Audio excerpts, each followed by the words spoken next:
warahmatullahi wabarakatuh. Selamat datang sedulur di channel saya Purwoso Sasongko. Tetap tersenyum karena senyum adalah pintu menuju bahagia. Saya dari Semarang, saya bersama anak saya Abrian Gilang Purwoso Sasongko.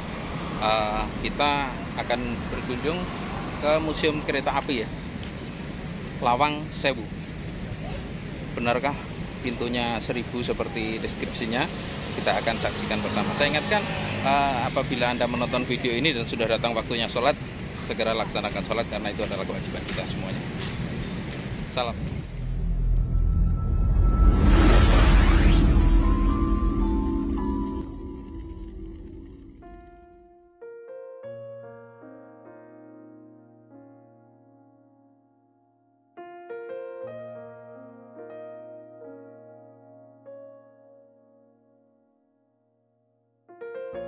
Sedulur, saya ajak sedulur semuanya kali ini jalan-jalan ke kota Semarang, berkunjung ke salah satu destinasi wisata sejarah, yakni Lawang Sewu.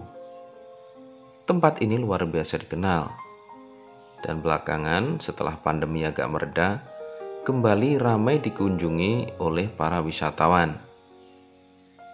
Tak peduli apakah hari libur atau tidak. Seperti halnya hari ini, hari Selasa, banyak sekali yang datang berkunjung ke tempat bersejarah ini. Satu nomor satu, makanya ada sejak lama bulan ada wartawannya.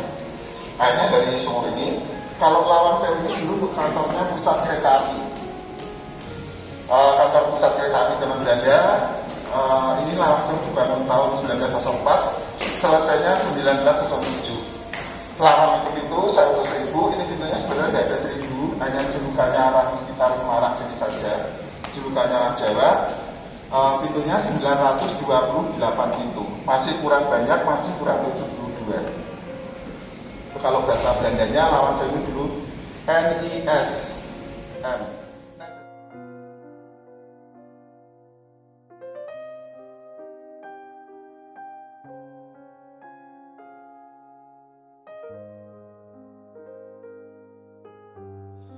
Seperti yang sudah dijelaskan oleh pemandu di tempat ini, bahwa Lawang Sewu yang sekarang adalah bangunan bersejarah milik PT Kereta Api Indonesia ini, pada awalnya adalah sebuah tempat yang digunakan sebagai kantor pusat perusahaan kereta api swasta Belanda, Nederland Indische Spoorweg Maatschap atau NISM. Gedung Lawang Sewu sendiri dibangun secara bertahap, berdiri di atas lahan seluas 18.232 meter persegi.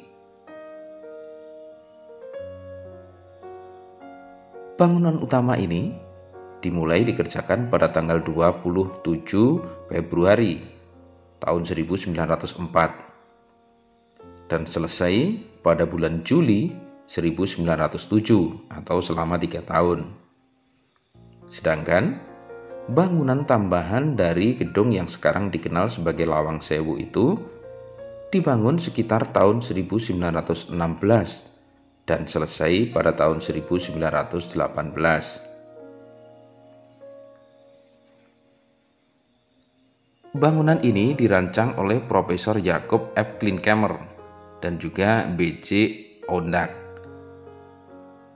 Kedua orang ini adalah arsitek dari Amsterdam. Maka tidak heran bahwa ciri yang mendominasi dari bangunan Lawang Sewu ini adalah elemen lengkung dan terlihat sederhana. Akan tetapi kesan kokohnya luar biasa terasa. Bangunan yang desainnya menyerupai huruf L serta memiliki jumlah jendela dan pintu yang sangat banyak ini sebagai sistem sirkulasi udara. Karena jumlah pintunya yang banyak, masyarakat sekitar menyebutnya Lawang Sewu atau pintu 1000. Ini dikarenakan apabila dilihat dari kejauhan, jumlah pintu dari gedung ini memang sangat banyak. Ditambah lagi jendela-jendela yang menghiasi gedung ini juga sangat besar-besar. Sehingga oleh karenanya apabila dilihat dari kejauhan, jendela-jendela itu pun nampak sebagai pintu. Dari sinilah kemudian masyarakat Semarang menyebut bangunan ini sebagai Lawang Sewu atau Pintu Seribu. Seperti yang kita lihat, di dalam ruang-ruang ini dipamerkan berbagai macam hal yang terkait dengan perkeretaapian, baik itu dari era Belanda sampai dengan era awal Republik. Benda-benda kuno ini maupun miniatur-miniaturnya terpajang dengan rapi di bangunan yang sekarang sudah ditetapkan sebagai salah satu situs bersejarah yang kemudian difungsikan sebagai Museum Kereta Api Indonesia.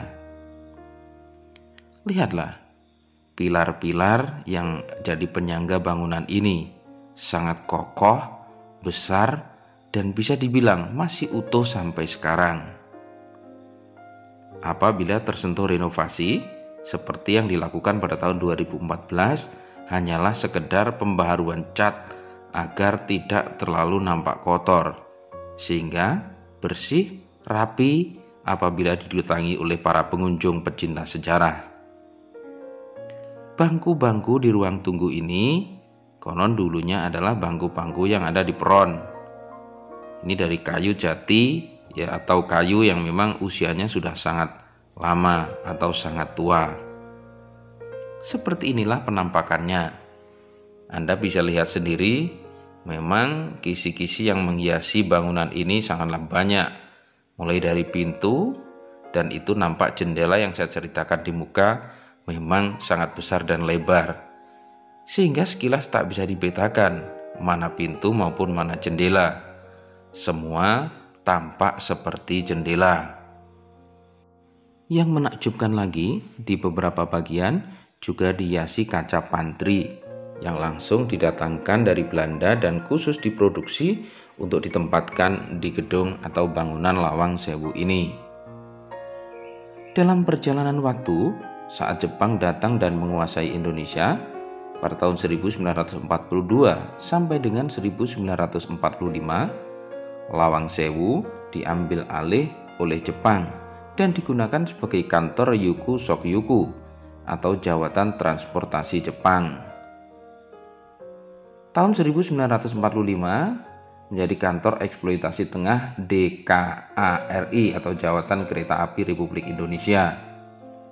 Tahun 1946 dipergunakan sebagai markas tentara Belanda, sehingga kegiatan Jawatan Kereta Api pindah ke bekas kantor yang lain. Setelah pengakuan kedaulatan RI tahun 49, tempat ini digunakan sebagai markas Kodam 4 Diponegoro. Tahun 94 diserahkan lagi kepada Perum Kereta Api yang kemudian menjadi PT KAI. Tahun 2009 dilakukan restorasi. Dahulu, tempat ini juga menyimpan sejarah kengerian, mulai dari penjara bawah tanah maupun tentara Belanda atau warga Belanda yang dieksekusi di tempat ini. Misterinya akan kita ungkap pada segmen kedua dari video Lawang Sewu ini. Lur, kita sudah menelusuri sudut-sudut dari Lawang Sewu. Meskipun di beberapa sudut masih belum bisa kita telusuri, tapi setidaknya apa yang sudah kita videokan, kita dokumentasikan kali ini bisa menjadi tambahan wawasan untuk kita semuanya. Matur nuwun sudah mengikuti video ini, semoga bermanfaat. Assalamualaikum warahmatullahi wabarakatuh. Salam.